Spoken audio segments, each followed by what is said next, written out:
John Kavakis here for My Take, and today we're going to talk about a new marquee that's out, Motor City Revival by our good friend Greg Gunn. And he's got a Dodge to send us today. Let's talk about Mopar for a little bit before we get to the model itself.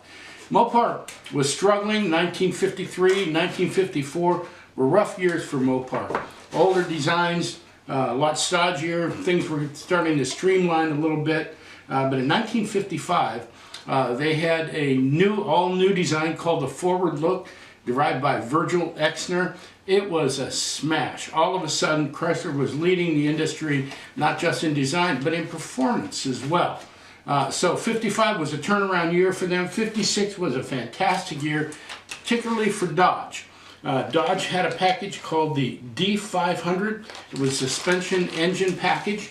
And it was, because it was in a Dodge instead of a Chrysler C300, which was also a performance car, the Dodge was lighter, and so it turned out to be one of the fastest cars available in 1956. So Motor City Revival has given us a model in 1/43 of a very unique Dodge D500 Sierra station wagon. Now this car was ordered from the factory with a long list of options. Back then you could get a car any way you wanted it. If it was on the option list, you could get it put on. If it was on the color list, you could get it painted in those colors. It came with a Hemi with three 2-barrel carburetors on it, somewhere between 260 and maybe almost 300 horsepower or so.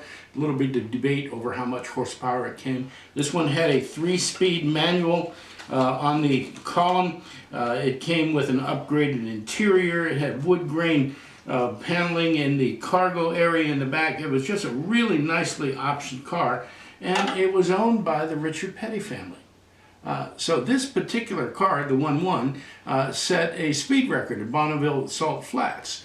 But at the same time, the D500 package set 306 records in 1956. So it was a well-known performance car, and we got the Wagon version here.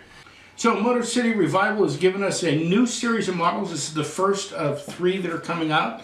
Each one is numbered. There are only 78 in each color, so there are only 78 in this color.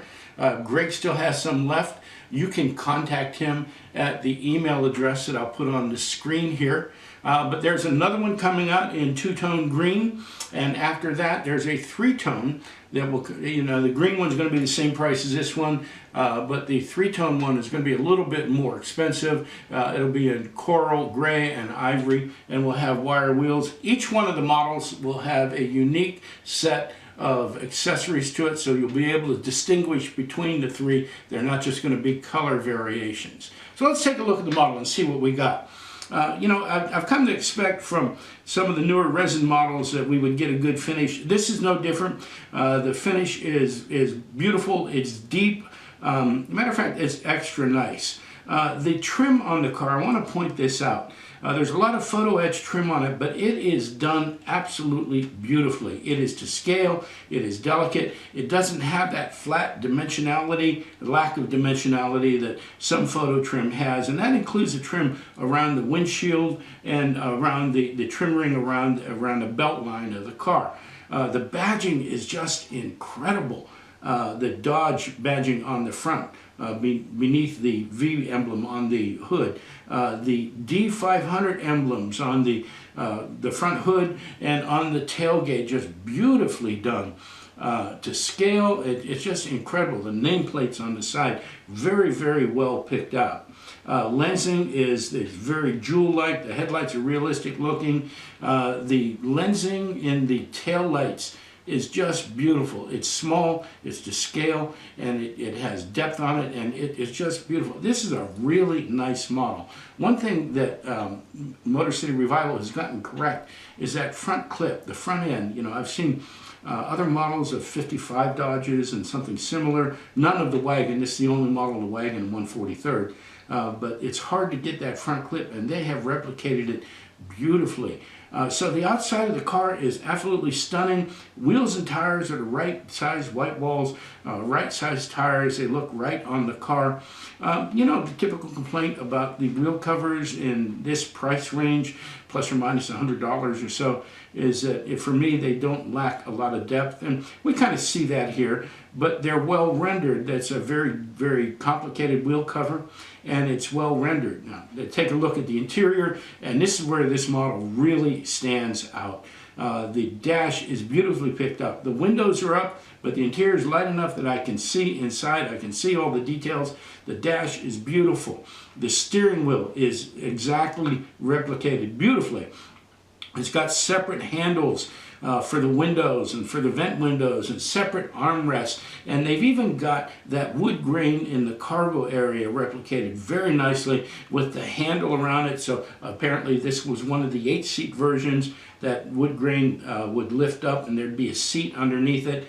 The seats look just like the factory. This is an astounding model. It's beautiful, and I think it's an incredible first effort by Motor City Revival. Let's go to the 5-star rating and see what turns out here. And so on fidelity, I'm going to give this a 5. It's beautifully rendered. It looks just like the pictures I've seen. Trim, lensing, and badging, a 5. Color, 5. It's beautiful. Interior detail, 5. This may set a new standard for interiors. Wheels and tires, I'm going with a 4 only because of those wheel covers. I don't want to knock it too bad. They've done a nice job replicating the wheel covers, but we still need to go that extra step. Everybody's there, so there's nothing wrong with this compared to what else is out on the market. Value, this is a slam dunk at 5. So overall rating out of 30 points, this one gets 29. That takes us up to a 4.8. The Motor City Revival 1956 Dodge D500 Sierra Wagon gets a 4.8. And I'm just excited about it.